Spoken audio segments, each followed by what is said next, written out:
오늘 말씀은 마태복음 26장 69절부터 75절까지의 말씀입니다. 마태복음 26장 69절부터 75절의 말씀입니다. 베드로가 바깥들에 앉았더니 한 여종이 나와 이르되 너도 갈릴리 사람 예수와 함께 있었도다. 베드로가 모든 사람 앞에서 부인하여 이르되 나는 네가 무슨 말을 하는지 알지 못하겠노라 하며 안문까지 나아가니 다른 여종이 그를 보고 거기 있는 사람들에게 말하되 이 사람은 나사렛 예수와 함께 있었도다. 베드로가 맹세하고 또 부인하여 이르되 나는 그 사람을 알지 못하노라. 조금 후에 곁에 섰던 사람들이 나와 베드로에게 이르되 너도 진실로 그 도단이라. 네 말소리가 너를 표명한다. 그가 저주하며 맹세하여 이르되 나는 그 사람을 알지 못하노라. 하니 곧 달기 울더라. 이에 베드로가 예수의 말씀에 닭 울기 전에 내가 3번 나를 부인하리라 하심이 생각나서 밖에 나가서 심히 통곡하니라. 아멘. 마태복음 26장은 예수님을 십자가로 몰아가는 가장 어둡고 비극적인 밤의 사건을 연속해서 보여줍니다. 어제 본문에서 우리는 대제사장의 불의한 법정에서 서 계시는 그 예수님을 보았습니다. 주님은 조롱과 죽음의 위협 앞에서도 자신이 하나님의 아들이요 인자이심을 당당하게 선포하셨습니다. 반면에 오늘 본문은 그 시각 법정 바깥들에 앉아있던 수제자 베드로가 사람들의 작은 위협 앞에서도 자신을 숨기면서 예수님을 모른다고 처절하게 부인하는 장면을 대조해서 보여주고 있습니다. 예수님의 자기 드러내심과 베드로의 자기 감춤이 공존하고 있었던 것이죠. 안에서는 빛이신 주님이 홀로 진리를 선포하고 계시지만 밖에서는 제자 공동체의 대표였던 베드로가 칠흑 같은 영적 어둠 속으로 추락하고 있음을 볼 수 있습니다. 고난 주간에 오늘 본문은 단순히 베드로의 비참한 실패가 아닌 그 안에서 우리의 모습과 그런 우리를 다시 붙드시는 주님의 은혜를 바라보게 합니다. 그렇다면 주님을 사랑한다고 고백하면서도 쉽게 베드로처럼 넘어지는 우리가 기억해야 할 것이 무엇일까요? 모두 주를 버릴지라도 나는 절대로 주님을 버리지 않겠습니다라고 호언장담했던 베드로의 결심이 어떻게 산산조각 났는지, 그리고 그 절망의 끝에서 들려온 닭 울음소리가 어떤 의미를 품고 있는 것인지 오늘 본문의 말씀을 통해 살펴보며 함께 은혜를 나눠보려고 합니다. 오늘 본문 69절에서 보듯이 베드로는 멀찍이 서 예수님의 재판 과정을 지켜보며 대제사장의 뜰 바깥에 앉아 있었습니다. 그곳에서 베드로는 예수님의 재판이 어떤 결말을 맞게 되는지 지켜보려고 했겠죠. 예수님이 언제나 그러셨던 것처럼 종교 지도자들의 이런 위협과 거짓들을 탁월한 지혜로 압도하시고 12군단 더 되는 천사들을 동원해서 그들을 진멸하시고 하나님 나라가 시작되기를 기대했을지도 모릅니다. 그런데 대제사장의 집에서 진행된 재판은 베드로의 기대와는 전혀 다른 방향으로 흘러가게 되죠. 산헤드린 공회로 모인 자들이 예수님에게 사형을 선고하게 됩니다. 예수님의 얼굴에 침을 뱉기도 하고 손바닥으로 치기도 하고 주먹으로 치면서 조롱하기도 했죠. 그때 한 여종이 베드로에게 다가와서 너도 갈릴리 사람 예수와 함께 있었도다 라고 말합니다. 베드로는 훈련된 로마 군인도 권력자도 아닌 평범한 이 여종의 말 한마디에 마음이 찔려서 모든 사람 앞에서 내가 무슨 말 하는지 알지 못하겠노라 라고 첫 번째 부인을 하게 되죠. 자신은 예수님과 아무런 관계가 없다는 강한 부정입니다. 예수님과 함께 있었다라는 사실을 인정하는 순간 자기도 함께 끌려갈지 모른다는 두려움이 그의 마음을 단숨에 사로잡은 것이죠. 우리의 무너짐은요, 작아 보이는 두려움과 사소한 불편함 앞에서 시작될 때가 많습니다. 오늘은 그냥 모른 척하고 넘어가자. 괜히 이런 말 해서 문제 일으키지 말자. 이런 작은 타협들이 쌓여서 어느새 주님과 거리가 멀어지게 됩니다. 고난주간은 나도 베드로처럼 이런 작은 두려움 앞에서 쉽게 흔들리는 사람임을 인정하는 시간이 되어야 합니다. 자신의 연약함을 정직하게 인정할 때 비로소 우리를 위해서 기도해 주시는 그 주님의 은혜를 더 깊이 누리는 우리 모두가 될 수 있기를 주님의 이름으로 축원드립니다. 베드로의 부인은 한 번으로 끝나지 않죠. 그가 앞문까지 도망치듯 자리를 피했을 때 또 다른 여종이 그를 알아보고 사람들에게 이 사람은 나사렛 예수와 함께 있었던 자다라고 말합니다. 그러자 베드로는 아예 맹세를 하면서 나는 그 사람을 알지 못하노라 두 번째로 부인하게 되죠. 여기서 맹세한다라는 이 말은 엄숙히 선언한다, 하나님 앞에서 선언한다라는 뜻입니다. 즉 하나님의 이름을 걸고 예수님을 모른다라고 선언한 것이죠. 두 번이나 예수님을 부인한 베드로는 여전히 대제사장의 집 안에 머물렀습니다. 이제는 시간이 조금 지나 곁에 있던 사람들이 갈릴리 사투리로 말하고 있는 그의 말투를 듣고 너도 진실로 그의 도당이구나 라고 말합니다. 도당이라는 말은 직역하면 그들 중에 하나다라는 뜻입니다. 즉 예수님의 무리라고 예수님을 따르는 사람이구나 라고 말했던 거죠. 대제사장의 집에 있던 자들은 정확하게 베드로의 정체를 드러냈습니다. 그러자 베드로가 이번에는요 저주하고 맹세하면서 나는 그 사람을 알지 못하노라 라고 소리칩니다. 이때 저주한다는 말은요 자기 자신에게 저주를 내린다, 신의 저주를 끌어들인다라는 뜻입니다. 즉 내가 신의 저주를 받을지라도 절대 아니다 라는 이런 말인 거죠. 베드로를 알아본 사람들은 처음에는요 갈릴리에 예수와 함께 있던 자, 두 번째는 나사렛 예수와 함께 있던 자, 마지막으로 너도 그 도당 중에 하나다라고 말하면서 점점 더 명확하게 베드로를 예수님과 연결시켜 갑니다. 이때 베드로를 알아본 자는 첫 번째와 두 번째는 여종이었고요, 세 번째는 곁에 있던 여러 명의 사람들이었죠. 첫 번째와 두 번째 질문자가 여종이었다는 점은 그들이 베드로가 두려워할 만한 대상은 아니었다는 점을 말해주고 있습니다. 뿐만 아니라 관계적, 사실 또 그 당의 상황적인 것을 살펴보면 마지막 세 번째 여러 명의 사람들도 베드로가 그다지 두려워할 대상은 아닌 것으로 보입니다. 당시에 종교 지도자들의 관심은 예수님 한 분뿐이었습니다. 예수님의 제자들을 체포하거나 박해하려는 계획은 없었고요.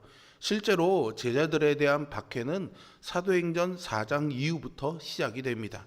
그전에는 성전을 자유롭게 왕래하기도 하고 기도도 하고 설교도 하고 전도도 했었습니다. 하지만 그럼에도 불구하고 베드로는 자기 스스로 두려움에 휩싸여서 예수님을 3번이나 모른다고 했습니다. 이러한 베드로의 부인도요 점점 더 증폭되어집니다. 처음에는 그냥 부인만 했습니다. 난 모른다. 두 번째는 맹세까지 하면서 부인을 합니다. 그리고 세 번째는요 저주의 맹세를 하면서 강도를 높여가죠. 그렇게 3번의 부인을 하게 됩니다. 히브리인들의 숫자 개념에서 3은요 완전함 또는 확정됨을 의미합니다. 우리가 삼위일체의 개념도 그래서 나온 거라고 볼 수 있습니다.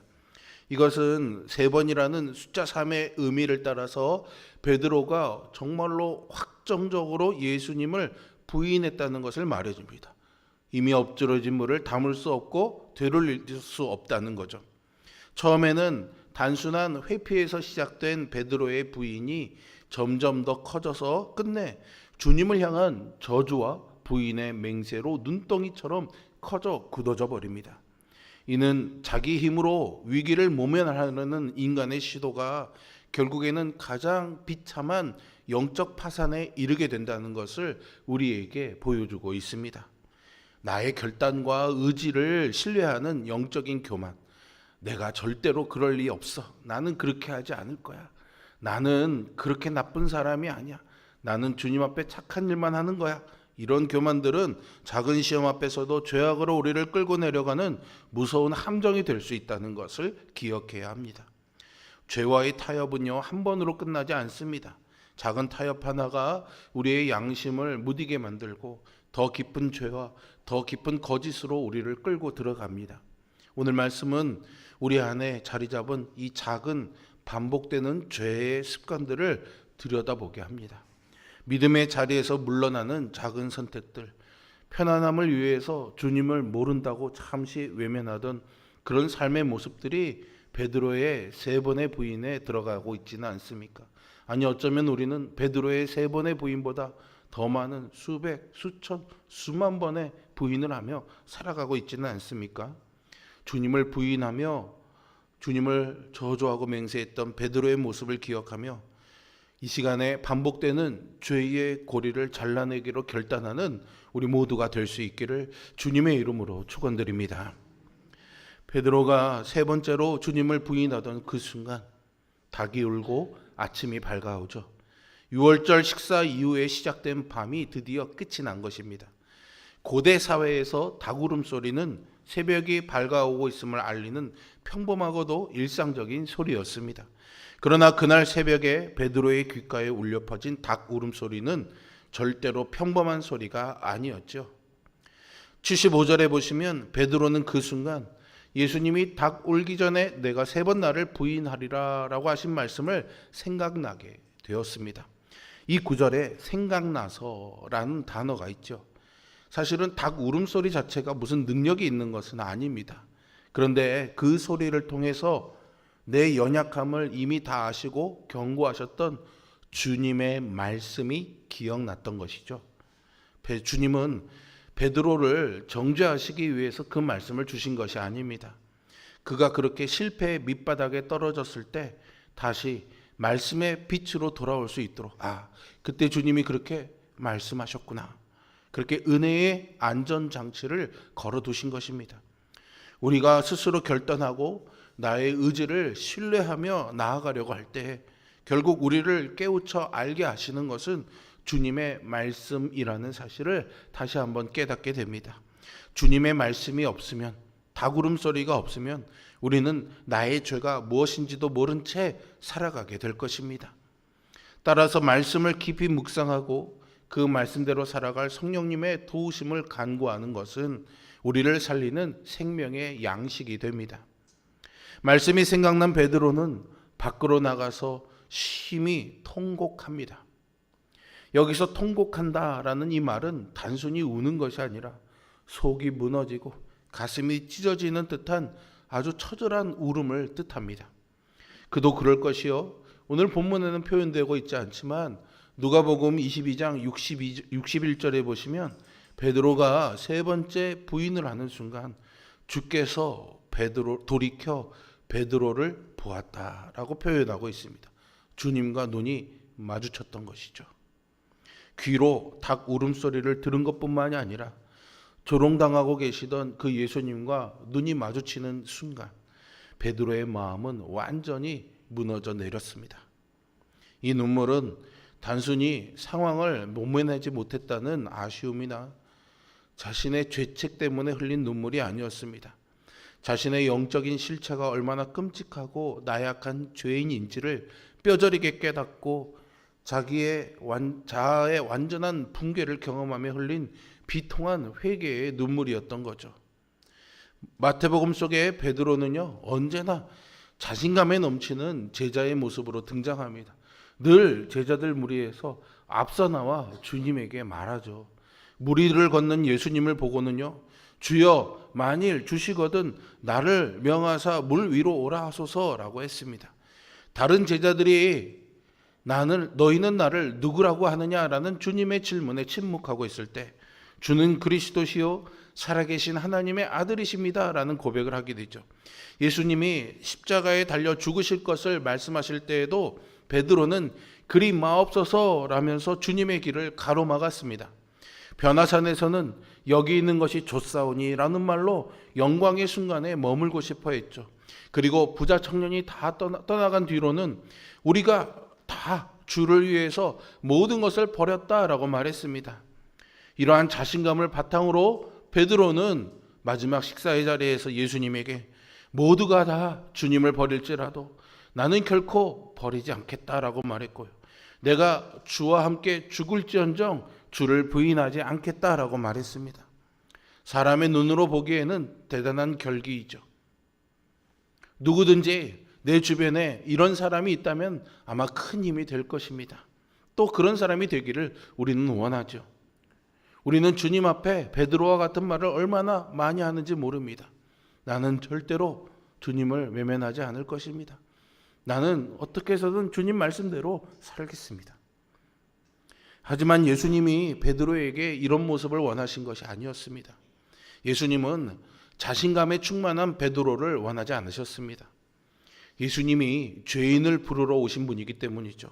그렇기 때문에 베드로는 예수님 앞에 죄인으로 드러나야 하는 것입니다. 건강한 자에게 의원이 필요 없듯이 죄인에게만 예수님이 필요하기 때문이죠. 예수님은 베드로를 예수님이 필요한 자리로 인도하십니다. 통렬하게 그 베드로의 결심과 결기가 얼마나 쉽게 무너질 수 있는지 그의 한계가 폭로되는 자리로 이끈 것이죠. 이 지점에서 우리는 가룟 유다와 베드로의 결정적인 차이점을 발견할 수 있습니다. 27장에서 보시겠지만요, 유다 역시 예수님을 판 자기의 죄를 뉘우쳤습니다. 그리고 괴로워했죠.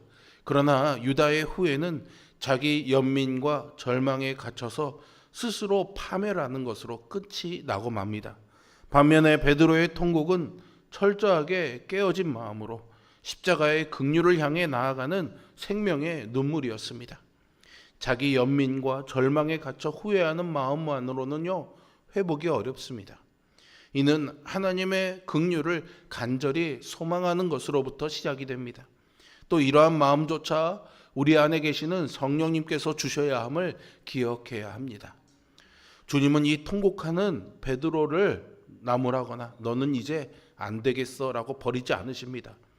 부활하신 후에 디베랴 바닷가로 찾아오셔서 그를 다시 회복시켜 주시죠. 베드로를 찾아가서 3번의 질문으로 그를 용서해 주십니다. 내가 나를 사랑하느냐? 이 질문으로 3번의 배신을 덮어주셨습니다. 그를 버리지 않으시고 다시 부르셔서요, 양을 맡기시고 복음의 증인으로 세우시고 교회의 반석으로 삼으시죠. 이러한 사랑을 경험한 베드로는요, 베드로전서 4장 8절에서 사랑을 이렇게 정의하고 있습니다.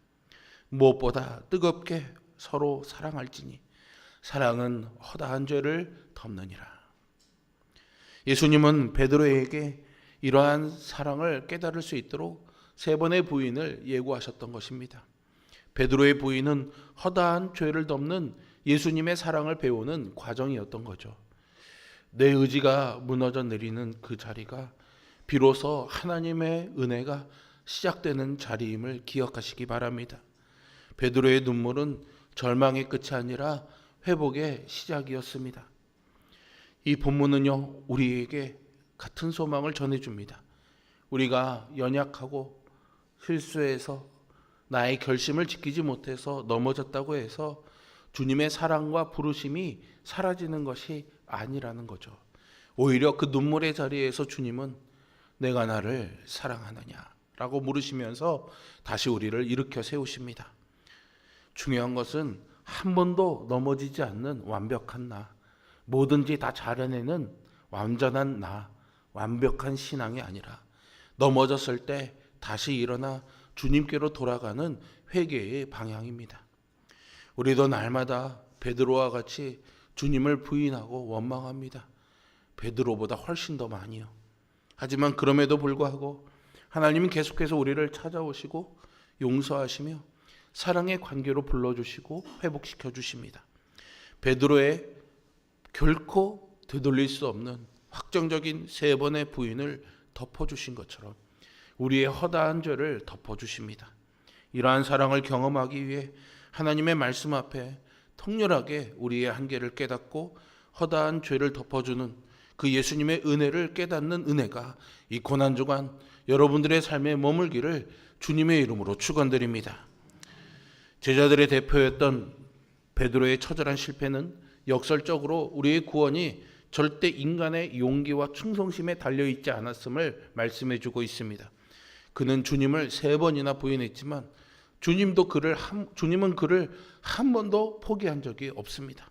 그래서 베드로의 이야기는 실패로 끝나는 비극이 아니라 은혜로 이어지는 복음의 이야기가 됩니다. 오늘 우리에게도 베드로와 같은 연약함이 있지요. 베드로와 같은 부인과 도망과 눈물이 있습니다. 일상의 작은 이익이나 사람들의 시선이 두려워서 혹은 직장이나 또는 이웃들과의 관계나 세상 속에서 오히려 내가 그리스도인임을 숨기고 예수님을 부인하는 삶을 살아가고 있지는 않습니까? 고난주간의 주님은 바로 그런 우리를 위해서 채찍에 맞으시고 침뱉음과 조롱을 당하시고 십자가에 돌아가셨습니다. 그리고 예배와 말씀, 주변의 일상적인 사건들을 닭 울음소리처럼 우리에게 들리게 해서 영적인 잠에 빠진 우리를 깨워주십니다. 내 힘으로 신앙생활을 잘할 수 있다는 교만을 내려놓아야 합니다. 실패하고 넘어졌을 때 가룟 유다처럼 하나님을 떠나서 절망에 숨지 마시고 베드로처럼 주님의 십자가 앞에 엎드려 통곡하며 내 연약함을 있는 그대로 고백해야 합니다. 찢기고 상한 심령으로 은혜를 구하는 자를 우린 주님께서는 절대로 내치지 않으시고 부활의 능력으로 다시 일으켜 세워주실 것을 소망합니다. 언젠가 영광 중에 다시 오실 그 주님 앞에서 넘어졌지만 다시 일으킴으로 세움받는 그런 제자가 되기를 소망하면서 이 시간 베드로의 눈물과 예수님의 시선을 함께 기억하며 다시 십자가 앞에 엎드리는 우리 모두가 될 수 있기를 주님의 이름으로 축복합니다. 기도하겠습니다. 주님, 우리는 늘 주님 앞에 뭔가 잘할 수 있는 것을 내어드리고 칭찬받고 싶어 합니다. 그래서 베드로처럼 늘 앞서 나가고 내 힘으로 해볼 수 있는 것들을 찾아 나섭니다. 그러나 우리는 주님 없이는 늘 베드로처럼 또 연약하고 무너지고 넘어지는 자들임을 깨닫게 됩니다. 그래서 주님 앞에 엎드립니다. 주님, 나 같은 사람도 주님의 사랑을 받을 자격이 있나요? 그 주님 앞에 처절히 무릎 꿇는 통곡과 회개가 있을 때 내가 나를 사랑하느냐 물으시며 반대로 나는 너를 여전히 사랑한다 말씀해 주시는 그 주님의 음성을 듣고 다시 일어서는 우리가 되게 하여 주시옵소서. 이 고난주간에 베드로의 연약함과 그 연약함을 꿰뚫고 우리의 심령에 찾아오시는 주님의 시선을 마주하며 주님 앞에 엎드리는 고난주간이 되기를 소망하오니 주님 우리에게 회복과 다시 살아남의 은혜를 허락하여 주옵소서. 예수 그리스도의 이름으로 기도합니다. 아멘. 하늘에 계신 우리 아버지,